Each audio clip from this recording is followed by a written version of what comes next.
Hi പ്രിയമുള്ള സുഹൃത്തുക്കളെ, ജൂതന് പണി കൊടുക്കാൻ വിചാരിച്ച ലെബനൻ കാക്കാമാർക്ക് 16ന്റെ പണി കിട്ടി. 2023 ഒക്ടോബർ 7 ഒരു കുഞ്ഞു പണി കൊടുത്തതാണ് 15 മാസം പിന്നീട് നിലത്ത് നിൽക്കാൻ ഹമാസിന് പറ്റിയിട്ടില്ല. എന്നിട്ടും പഠിച്ചിട്ടില്ല എന്താണ് ജൂതന്റെ പ്രതികരണമെന്നും അവരുടെ പ്രതികാരദാഹമെന്നും. ഇപ്പോഴിതാ വെടിനിർത്തൽ കരാർ പ്രകാരമുള്ള സമയപരിധി തിങ്കളാഴ്ചയാണ് അവസാനിക്കുന്നത്. ഇപ്പോൾ ഇസ്രായേൽ സൈന്യം ലെബനനിൽ നിന്ന് പൂർണ്ണമായും പിന്മാറില്ല എന്നാണ് ഇസ്രായേൽ പ്രധാനമന്ത്രി ബെഞ്ചമിൻ നെതന്യാഹുവിന്റെ അറിയിപ്പ്.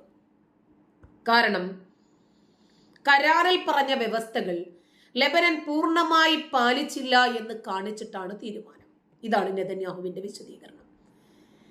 ലിറ്റാനിക്ക് അപ്പുറത്തേക്ക് ഹിസ്ബുള്ള പിന്മാറണം എന്ന വ്യവസ്ഥ പാലിക്കപ്പെട്ടിട്ടില്ലെന്നും ഇസ്രായേൽ ആരോപിക്കുന്നുണ്ട്. അതേസമയം ഒരു തരത്തിലുമുള്ള കരാർ ലംഘനവും ഞങ്ങൾ അംഗീകരിക്കില്ല എന്നാണ് ഇസ്രായേൽ നേരത്തെ പറഞ്ഞതും അത് ഹിസ്ബുള്ള പ്രതികരിച്ചതും. പക്ഷേ കരാർ ലംഘനം ഹിസ്ബുള്ള നടത്തിയ സ്ഥിതിക്ക് ഇസ്രായേൽ അതിന്റെ പ്രതിക്രിയ ചെയ്യുമെന്നാണ് പറയുന്നത്.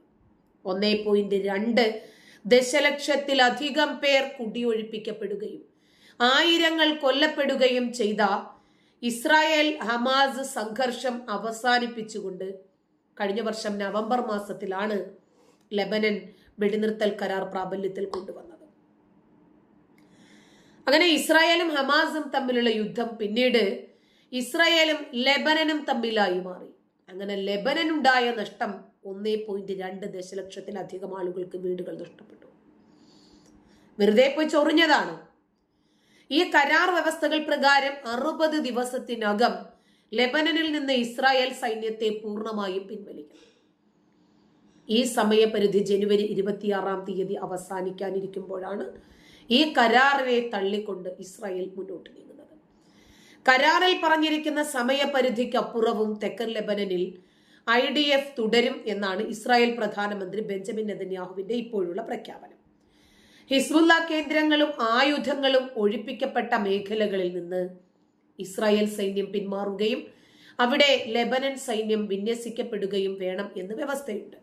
ഈ വ്യവസ്ഥ പാലിക്കുന്നതിൽ ലെബനന്റെ ഭാഗത്തു നിന്നുള്ള നടപടികൾ കാര്യക്ഷമമല്ല എന്നാണ് ഇപ്പോൾ ഇസ്രായേലിന്റെ വാദം. അമേരിക്കയുമായിട്ടുള്ള പൂർണ്ണ ഏകോപനത്തോടെ ഘട്ടം ഘട്ടമായി സൈന്യത്തെ പിൻവലിക്കുന്നത് ആലോചിക്കാം, അത് തുടരാം. അത് തിങ്കളാഴ്ചയ്ക്കുള്ളിൽ ഉണ്ടാകില്ല എന്നാണ് നെതന്യാഹുവിന്റെ വിശദീകരണം. ലെബനൻ സൈന്യത്തിന്റെ വിന്യാസം ദുർബലമാണെന്നും ഇത് ഹിസ്ബുള്ളയ്ക്ക് വീണ്ടും സംഘടിക്കാൻ അവസരം നൽകുമെന്നും ഇസ്രായേൽ വാദിക്കുന്നു. വ്യാഴാഴ്ച രാത്രി ചേർന്ന ഇസ്രായേൽ സുരക്ഷാ ക്യാബിനറ്റ് യോഗം ഇതുമായി സംബന്ധിച്ച് സാഹചര്യങ്ങൾ വിലയിരുത്തിയിരുന്നു. ഇതോടെ സൈന്യത്തെ പിൻവലിക്കാൻ 30 ദിവസത്തേക്ക് കൂടി ഇസ്രായേൽ സമയം ആവശ്യപ്പെട്ടേക്കുമെന്നാണ് മുതിർന്ന ഇസ്രായേലി നയതന്ത്ര ഉദ്യോഗസ്ഥരെ ഉദ്ധരിച്ച് വൈനെറ്റ് ന്യൂസ് റിപ്പോർട്ട് ചെയ്തത്. തെക്കൻ ലെബനനിലെ പടിഞ്ഞാറൻ സെക്ടറിൽ നിന്ന് ഇസ്രായേൽ സൈന്യം പിന്മാറുന്നതിനനുസരിച്ച് കഴിഞ്ഞ ആഴ്ചകളിൽ ലെബനീസ് സൈന്യം വിന്യസിക്കപ്പെട്ടിരുന്നു. എന്നാൽ കിഴക്കൻ സെക്ടറിലെ പല ഗ്രാമങ്ങളിലും IDF തുടരുകയാണ്. ഇവിടങ്ങളിൽ നിന്നുള്ള പിന്മാറ്റത്തിലാണ് കാലതാമസം ഉണ്ടാകാൻ പോകുന്നത്. എന്നാൽ 60 ദിവസത്തിനപ്പുറമുള്ള കാലതാമസം കരാറിന്റെ നഗ്നമായ ലംഘനമായി കാണുമെന്നാണ് ഹിസ്ബുള്ള പറഞ്ഞു കഴിഞ്ഞത്.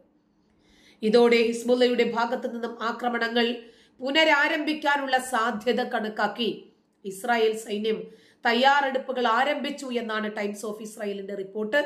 ഓടുന്ന ഹിസ്ബുള്ളയ്ക്ക് 1 മുഴം മുമ്പേ ഞങ്ങൾ എറിയുമെന്നാണ് ഇസ്രായേൽ പ്രഖ്യാപിക്കുന്നത്.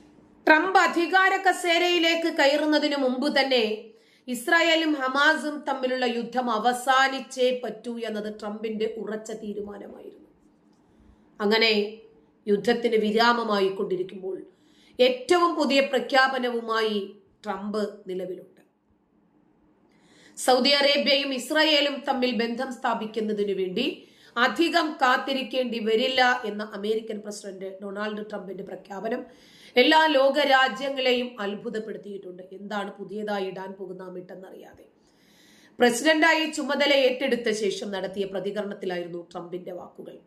സൗദി അറേബ്യ US കൂടുതൽ നിക്ഷേപം നടത്തിയാൽ തുടർച്ചയായ രണ്ടാം തവണയും തന്റെ ആദ്യ സന്ദർശനം സൗദിയിലേക്കാകുമെന്നും ട്രംപ് പറഞ്ഞു.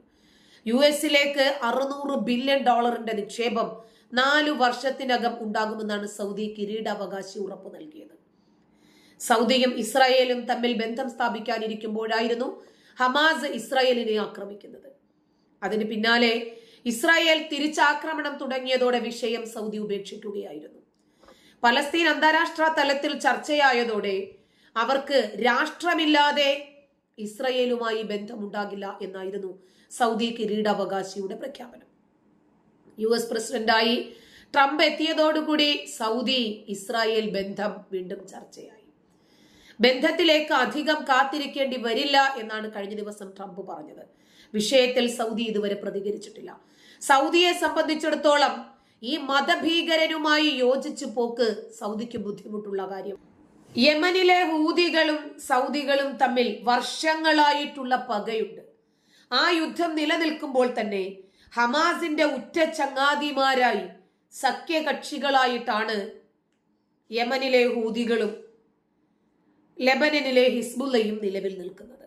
അപ്പൊ ഹിസ്ബുള്ളയോടും ഹൂതികളോടും സൗദിക്ക് അടങ്ങാത്ത പകയുള്ളത് കൊണ്ട് തന്നെ ഇസ്രായേലിനോടാണ് സൗദി എപ്പോഴും അനുഭാവവും പിന്തുണയും പ്രകടിപ്പിച്ചിട്ടുള്ളത്.